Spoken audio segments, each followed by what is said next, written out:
수백 채의 부동산을 사들여 임차인 전세 보증금을 떼먹은 이른바 빌라왕 사건이 조명됩니다. 무주택 서민들을 대상으로 전국적인 전세 사기 사건을 일으킨 주범들.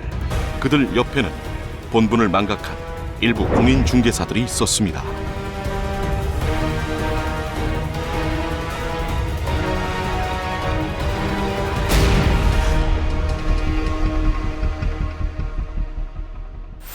(2020년 11월) 30대 직장인 이 씨는 부동산 어플을 통해 집을 소개받았습니다. 이때 집을 소개해준 사람은 중개 알선인 B 씨. B 씨의 주도하에 이 씨는 공인중개사 A 씨와 전세 계약서를 작성합니다. 그로부터 2년이 지난 후 계약 만료를 앞두고 보증금을 돌려받기 위해 집주인에게 연락한 이 씨는 몰랐던 사실을 알게 됩니다. 계약 당시 소개받은 주택 소유자의 이름이 달랐던 건데요. 새로운 집주인의 이름은 D 씨. 그는 돈이 없어 보증금을 돌려줄 수 없다며 연락을 피하더니 급기야 잠적하고 맙니다.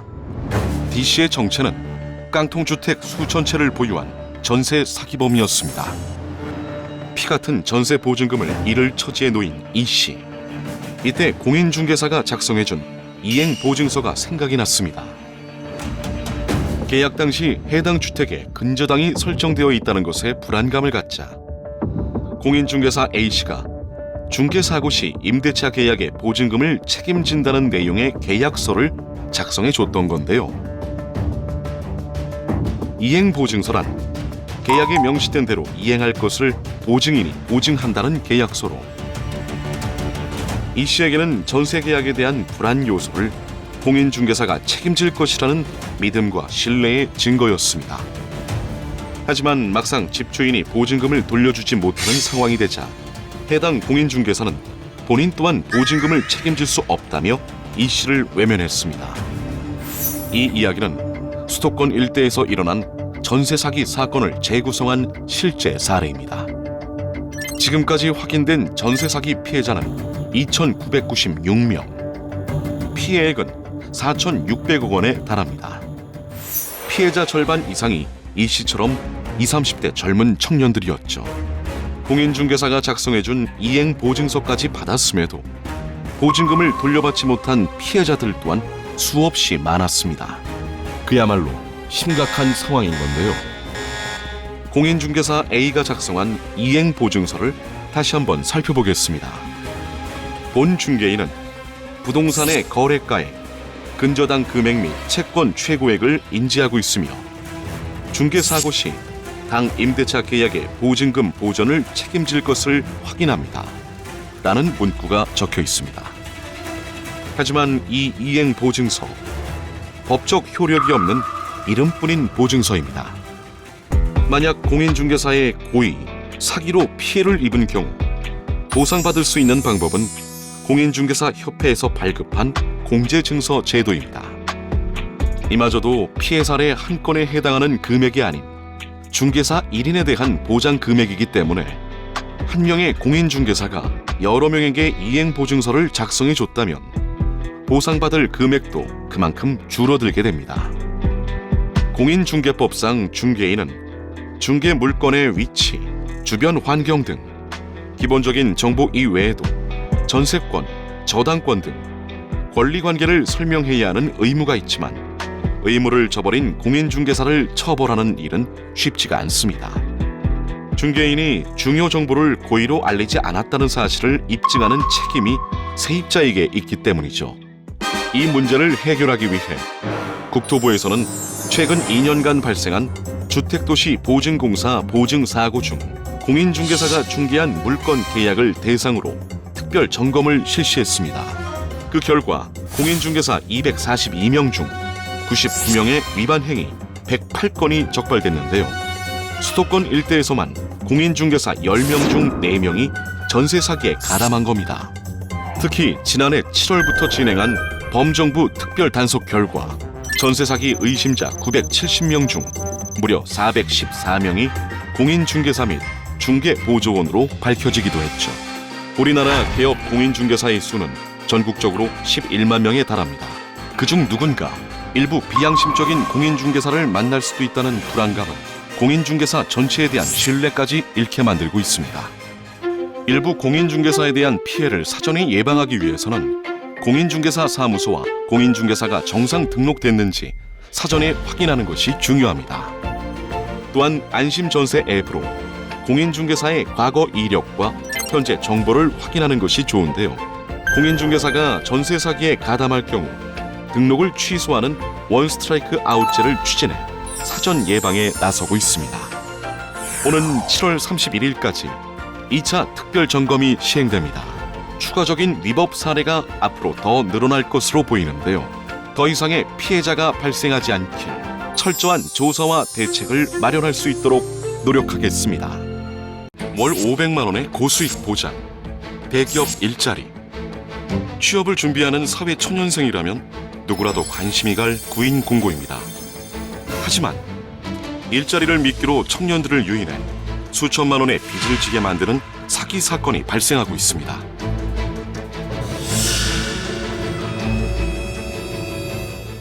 평범한 20대 청년 A씨. 그는 올해 초 구인 사이트에서 일자리를 찾던 중 월 500만 원의 수입을 보장한다는 택배 배송기사 모집 광고를 보게 됩니다. 면접을 위해 찾아간 곳은 경기도에 있는 B업체. 이곳에서는 누구나 알 법한 대기업 택배사 이름을 대며 월 500만 원 이상 벌 수 있는 고수입 일자리임을 강조했습니다. 면접은 수월하게 진행되는 듯 했지만 한 가지 문제가 있었는데요. 택배차를 해당 업체에서 구매해야만 일거리를 받을 수 있다는 것이었습니다. 이때 B업체에서 제시한 1.5톤 탑차의 가격은 2,300만 원. 부담스러운 금액에 난감해하는 A씨에게 업체는 대출로 택배차를 구입할 것을 권유합니다. 고수익이 보장되는 일자리이니 차값은 금방 벌 수 있다는 달콤한 말도 빼놓지 않았습니다. 일자리가 절실했던 A씨는 계약서까지 쓰게 되는데요. 면접이 끝나고 돌아오는 길에 곰곰이 생각해보니 자신이 성급했음을 깨달은 A씨는 업체에 전화를 걸어 계약을 취소해 줄 것을 요청했습니다. 하지만 업체에서는 이미 체결한 계약은 물을 수 없다며 전화를 끊어버렸습니다. 그리고 얼마 뒤 A씨에게는 택배차와 B업체에서 보낸 내용 증명이 날아옵니다. 단지 일자리를 얻고자 했던 A씨에게 오히려 2,300만 원이라는 거액의 빚이 생긴 황당한 순간이었죠. 이 이야기는 현재 전국적으로 일어나고 있는 택배차 강매 사기 사건의 실제 사연을 재구성한 이야기입니다. 이 사건에서 주목할 점은 단순히 차를 강매하는 것에서 끝나는 것이 아니라 차의 가격이 시세보다 훨씬 비싸다는 점입니다. A씨가 업체를 통해 구매한 차의 가격은 2,300만 원. 하지만 같은 기종의 중고차 시세는 1,300만 원. 신차를 구매하더라도 2,000만 원을 넘지 않습니다. 더욱 심각한 것은 차를 구매한 뒤에도 제대로 된 일자리를 보장받기가 힘들다는 겁니다. A씨처럼 차를 강매당했다는 B씨의 경우 일을 시작한 지 얼마 지나지 않아 업체에서 알선해주는 일거리의 양이 점점 줄었다고 합니다. 하루 배송 업무가 고작 6건에 그친 날도 있었죠. 실제로 계약 이후 일자리 알선을 미루거나 일을 주더라도 수입이 적고 배송이 힘든 지역을 배정해주는 경우가 빈번하다고 합니다. 누구나 아는 유명 사이트를 통해 대기업의 이름이 걸린 일자리를 사기라고 생각하기란 설령 사회 초년생이 아니라고 해도 쉬운 일이 아닐 겁니다. 구인 사이트에서는 이런 사기 업체를 사전에 막지 못하는 걸까요? 해당 플랫폼 업체들은 화물차 운송사업 허가증과 주선사업 허가증이 있는 경우에만 등록이 가능하도록 제한하고 있습니다.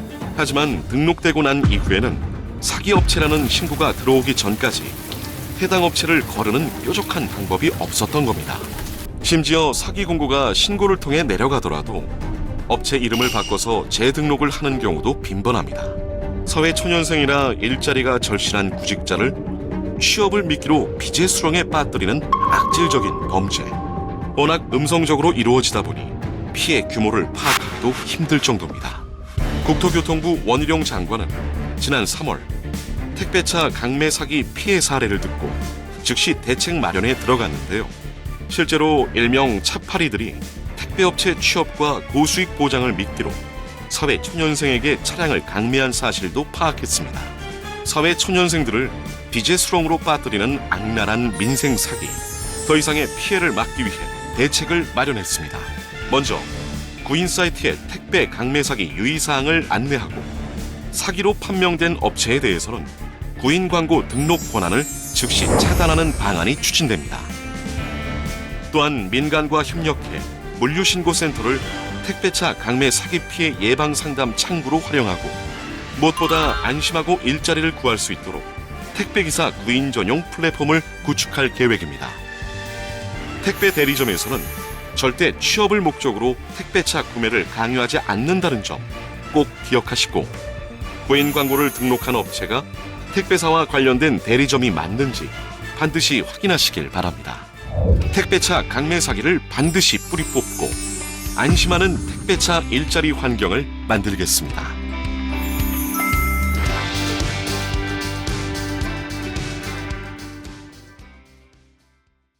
그 집은 마치 도시 전설과 같았습니다.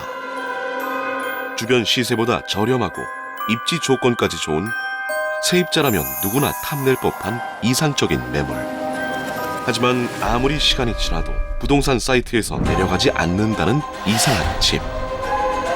이 집에는 과연 어떤 사연이 있는 걸까요? 공인중개사 A씨는 어느 날 부동산 중개 플랫폼에서 이상한 점을 발견합니다. 몇 달 전 본인이 중개했던 빌라가 주변 시세보다 훨씬 저렴한 가격으로 올라와 있던 건데요. 혹시나 하는 마음으로 집주인 B씨에게 연락한 A씨. 해당 빌라를 매물로 내놓았는지 물어보니 B씨는 해당 빌라를 내놓은 적도 없고 광고에 나온 금액으로는 애초에 거래가 불가능하다고 대답합니다. 집주인조차 모르게 매물로 둔갑한 이 빌라. 바로 세입자를 낚는 허위 매물 의심 사례였습니다.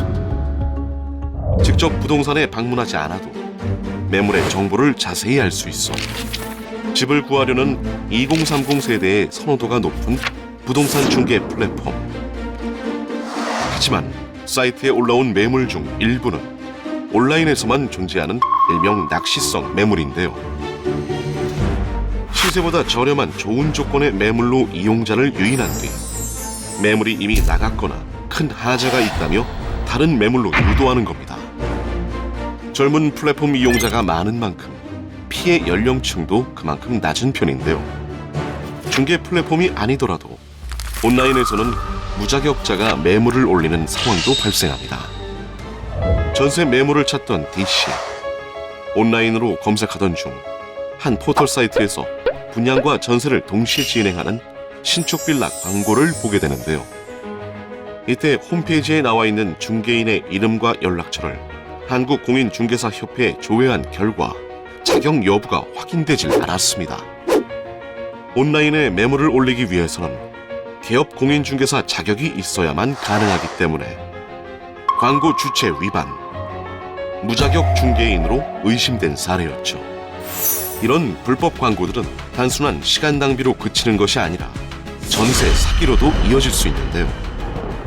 지난 3월부터 5월까지 국토교통부와 경찰청은 주택, 중고차 및 비용 가짜 매물 범정부 특별 단속을 실시했습니다. 그 결과 신축 빌라 관련 광고 중 전세 사기로 이어질 가능성이 높은 표시 광고 5,966건을 게재해온 관련자 48명을 수사 의뢰하고 상습적 불법 광고 게시자의 재위반 사례 451건을 적발했습니다. 이 과정에서 일부 전세 사기 피해자를 가짜 전세 매물로 유인한 사건 피의자 3명을 구속하기도 했죠. 앞선 2개의 실제 사례 외에도 융자금이 있는 매물을 없다고 속이거나 중개 대상물의 실제 용도를 다르게 표기하는 등 중개 보조원을 중개인으로 소개하는 경우 등 다양한 유형의 위반 사례들이 발생하고 있어 주의가 필요합니다. 가짜 매물로 인한 피해를 막기 위해서는 우선 시세보다 지나치게 저렴한 부동산은 국토교통부 실거래가 공개 시스템을 통해 적정 거래가를 확인해야 합니다. 또한 좋은 조건의 매물이 부동산 중개 플랫폼에 장기간 올라와 있다면 가짜 매물일 확률이 높으므로 매물 등록일을 확인하는 것이 좋습니다. 무엇보다 기본적인 정보들이 제공되어 있는지 확인하고 누락된 정보가 많은 경우 가짜 매물로 의심해야 피해를 예방할 수 있습니다. 만약 가짜 매물을 보게 된다면 부동산 광고시장 감시센터 홈페이지를 통해 신고가 가능하다는 점 기억해 주시길 바랍니다. 온라인 속 불법 광고와 이를 악용한 사기를 예방하기 위해 가짜 매물에 엄정 대응하는 국토교통부가 되겠습니다.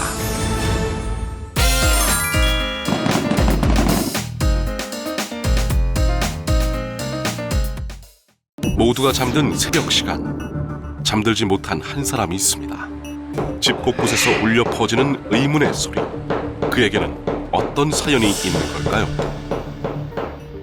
얼마 전 아파트로 이사한 A씨. 새로운 집에 대한 기대감도 잠시. 잠을 청하려는 A씨 귀에 거슬리는 소리가 포착되는데요. 소리의 근원지는 바로 A씨가 바라보고 있는 천장이었습니다. 윗집에서 발걸음 소리로 추정되는 쿵쿵 소리가 끊임없이 들려오면서 A씨는 이사 첫날부터 잠을 설치게 됩니다. 문제는 다음 날이 되어도 윗집의 소음이 멈추질 않았다는 건데요. 특히 조용한 새벽이 되면 더욱 소리가 커지다 보니 A씨는 점점 잠들기가 어려워졌습니다. 참다 못해 윗집에 항의도 해봤지만 오히려 A씨를 예민한 사람 취급했다는데요. 새벽 3, 4시가 되어도 멈추지 않는 윗집의 소음에 A씨는 어느새 퇴근조차 두려워지고 말았습니다. 편안해야 할 내 집이 층간소음 문제로 인해 심각한 스트레스 장소가 된 건데요. 정반대의 경우도 있습니다. 또 다른 아파트에 거주하는 C씨. 어느 날부턴가 아랫집에서 소음이 심하다는 항의가 잦아지는가 싶더니 급기야 바닥에 진동과 함께 음악 소리가 들려오기 시작했습니다. 아랫집에서 층간소음 보복용으로 흔히 사용된다는 우퍼 스피커를 설치했던 겁니다.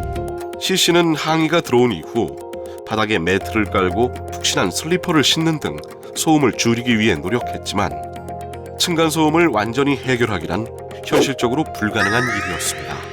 이 이야기는 분쟁조정위원회를 통해 접수된 실제 사연을 재구성한 사례입니다. 아파트 거주자 중 약 64%가 층간소음으로 갈등을 경험했다는 설문조사 결과가 있을 정도로 공동주택에서 발생하는 층간소음은 이미 고질적인 사회 문제가 됐는데요.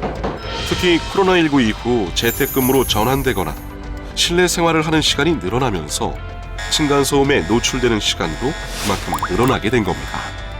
층간소음으로 생긴 갈등은 강력 범죄로까지 이어지고 있어 시급한 대책 마련이 필요한 상황. 국토교통부에서는 지난 2022년 공동주택 층간소음 개선 방안을 발표하고 층간소음 문제를 완화할 수 있는 대안을 마련하고 있습니다. 신축 주택의 경우 그간 사전 인정제를 통해 층간소음 차단 성능을 관리해왔지만 앞으로는 시공 후 검사하는 사후 확인 제도를 함께 시행 중입니다. 사후 확인 결과를 공개해 우수 시공사와 사후 확인제 정착을 위한 LH 시범 단지를 운영할 예정입니다. 이미 지어진 주택의 경우에는 층간소음 저감 매트를 설치, 시공하는 비용을 지원하고 있으니 대상자 여부를 확인해 보는 것이 좋습니다. 무엇보다 층간소음 발생 시 분쟁이 원활하게 해결될 수 있도록 층간소음 관리위원회가 의무화됩니다. 또한 현재 분산된 민원 상담과 분쟁 조정에 대해 접근성을 높여나가기 위한 노력이 추진될 텐데요. 한국토지주택공사에서는 국민주거혁신실을 신설해 층간소음 개선에 나서는 한편 공공분양주택의 바닥 구조를 강화해 층간소음 완화 효과를 기대하고 있습니다. 지난 7월 27일 관계기관들이 모여 층간소음 정책협의체를 출범했습니다. 앞으로도 층간소음 해소를 위해 여러 분야에 대한 논의를 이어갈 텐데요. 쾌적한 주거 환경과 주택 품질에 대한 국민의 바람을 담아 안락한 주거 환경을 만드는 국토교통부가 되겠습니다.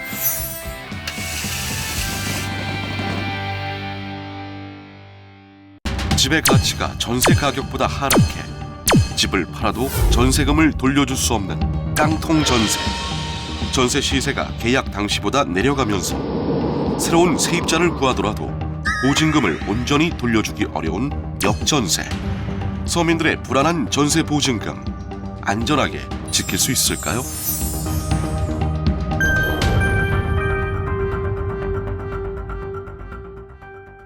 서울에 빌라를 소유하고 있는 A씨. 그는 2년 전 세입자 B씨와 보증금 3억 원의 전세 계약을 체결했습니다. 2년 뒤 계약 만료를 앞둔 올해 새로운 세입자를 찾으려던 A씨는 깜짝 놀라게 되는데요. 그가 소유한 빌라의 전세 시세가 2년 새 2억 5천만 원으로 떨어진 겁니다. 세입자를 새로 구하더라도 B씨에게 돌려줄 보증금 중 무려 5천만 원이라는 금액이 집주인인 A씨의 몫이 된 건데요. 문제는 이뿐만이 아니었습니다. 전국적인 전세 사기 사건으로 빌라에 대한 신뢰감까지 하락해 새로운 세입자를 구하는 일조차 쉬운 일이 아니었던 건데요. 혹시나 하는 마음에 B씨에게 계약 연장을 제안한 A씨. 하지만 이미 다른 집 계약까지 끝낸 B씨에겐 그리 달가운 이야기가 아니었습니다. 오히려 A씨가 다음 세입자를 구하지 못해 전세 보증금을 돌려받지 못할까 불안감이 생기고 말았죠. 집주인과 세입자 모두가 힘든 이런 상황은 현재 전국에서 발생하고 있습니다. 특히 전세값이 급등하던 2년 전 계약했던 매물들이 올해 만료되면서 역전세 대란에 대한 우려는 꾸준히 제기되어 왔습니다. 지난 6월 한국은행이 발표한 깡통 전세, 역전세 현황 및 시사점 보고서에 따르면 전국 전세 가구의 52.4%가 역전세 위험 가구인 것으로 나타났는데요. 전세 가구 절반 이상이 전세금을 온전히 돌려받기 어렵다는 겁니다. 여기에 깡통 전세 위험 가구까지 더해지면 전세 보증금에 대한 불안감은 더욱 커질 수밖에 없는데요. 이런 전세 매물에 대한 불안감은 세입자들의 월세 선호로 이어져 현재 월세와 관리비 상승에 대한 부담감까지 가중되고 있습니다.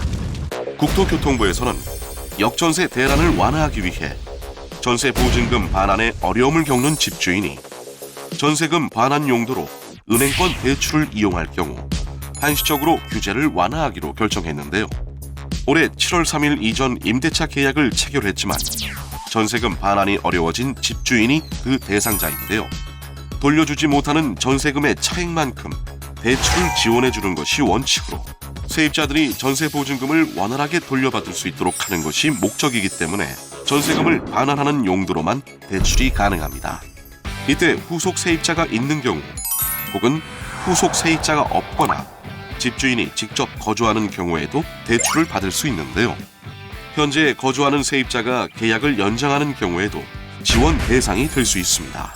이때 세입자 보호조치 특약이 기재된 전세 계약서를 작성해야 하는데요. 세입자 보호조치 특약은 공인중개업소를 방문해 세입자 보호조치 특약이 명시된 임대차 계약서를 작성해야 합니다. 해당 특약은 3가지 조건이 있습니다. 첫 번째, 후속 세입자가 전입하고 3개월 내에 특례 전세보증금 반환 보증에 의무 가입할 것. 두 번째, 집주인이 보증료를 대납할 것. 세 번째, 만약 세입자가 보증료를 냈다면 집주인이 세입자에게 지급해야 한다는 점 기억해 주시길 바랍니다. 국민들의 자유로운 주거 이동과 세입자의 전세 보증금을 안전하게 지킬 수 있도록 제도적 보완 장치를 마련해 꾸준히 관리하는 국토교통부가 되겠습니다.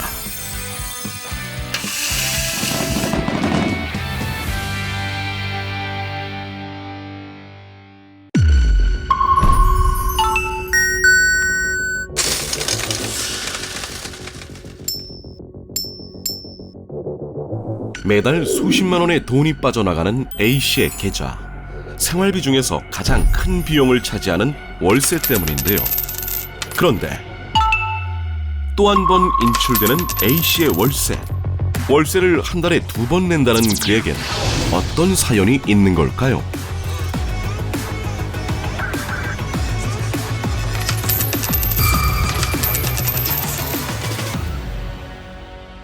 사회초년생인 A씨. 취업 후 회사 가까이에 위치한 오피스텔을 계약했습니다. 급하게 구한 매물이었지만 주변 시세보다 비교적 저렴한 가격에 만족스러웠던 것도 잠시. 한 달 후 깜짝 놀랄 일이 생기고 맙니다. 관리비 고지서에 20만 원이나 되는 금액이 청구된 건데요. A씨가 집을 구하기 전 부동산 어플로 확인했던 해당 오피스텔 평균 관리비는 약 8만 원 남짓. 하지만 실제로 청구된 건 그 2배가 넘는 금액이었습니다. 더욱 심각한 것은 고지서에서 사용 항목이 명확하게 확인되는 것이 난방비와 수도 요금이 전부였단 겁니다. 무슨 이유로 이렇게나 많은 관리비가 청구된 것인지 정확한 관리 내용은 알 수가 없었는데요. 관리소에 문의를 해봤지만 세부 항목은 알려줄 수 없다는 답변뿐이었습니다. 결국 매달 수십만 원의 주거비를 추가로 지불하게 된 A씨. 그야말로 제2의 월세 수준이었는데요. 고액의 관리비 문제는 비단 A씨에게만 생긴 일이 아닙니다. 대학에 합격한 뒤 학교 근처에 자취방을 구하려던 B씨. 부동산 중개 플랫폼을 통해 저렴한 월세 매물을 발견하고 해당 매물을 올린 부동산에 방문했는데요. 이때 처음 듣게 된 관리비 금액은 오히려 월세보다도 높은 금액이었습니다. 우리가 일상을 보내는 데 있어 많은 부분을 차지하는 주거 비용. 세부 항목을 알 수 없는 고액의 관리비는 이 주거 비용에 대한 부담을 늘리는데 한몫하는데요. 현행법상 총 급여액이 7천만 원 이하인 경우나 종합소득이 6천만 원 이하인 경우 월세의 15%에 해당하는 금액을 소득공제로 돌려받을 수 있어 청년들의 부담을 조금이나마 덜어주고 있습니다. 하지만 관리비는 세액공제가 불가능하기 때문에 관리비에 대한 부담은 고스란히 세입자가 떠안아야 하는 상황인데요. 현재 100가구 이상 공동주택의 경우 관리비 항목을 공개해야 하는 의무가 있지만 50가구 이하 소규모 주택의 경우 관리비 공개에 대한 의무가 없다는 것도 문제점으로 지적되어 왔습니다. 특히 소규모 주택 세입자 대부분이 대학생이나 사회초년생 등 20, 30대 청년들이다 보니 관리비로 인한 문제가 발생하더라도 대응하는 일이 쉽지 않았던 건데요. 이런 문제를 해결하기 위해 국토교통부에서는 소규모 주택 관리비 투명화 방안을 마련했습니다. 청년들이 많이 사용하는 부동산 중개 플랫폼에도 관리비 항목을 세분화해 표기하도록 업계와 협의 후 시행하고 월 10만 원 이상 부과되는 정액 관리비 항목을 세분화해 표시하도록 하는 중개 대상물 표시 광고 명시사항 세부 기준을 9월부터 시행할 예정입니다. 또한 공인중개사가 세입자에게 계약 전 관리비에 대해 명확하게 안내하도록 의무화할 예정인데요. 만약 중개 대상물의 정보가 다르거나 확인 및 설명의 의무를 이행하지 않을 경우 최대 500만 원의 과태료를 부과하도록 할 예정입니다. 관리비가 제2의 월세로 악용되는 구조를 차단하고 부당하게 관리비를 올리는 관행을 끊어낼 수 있도록 꾸준히 관리하는 국토교통부가 되겠습니다.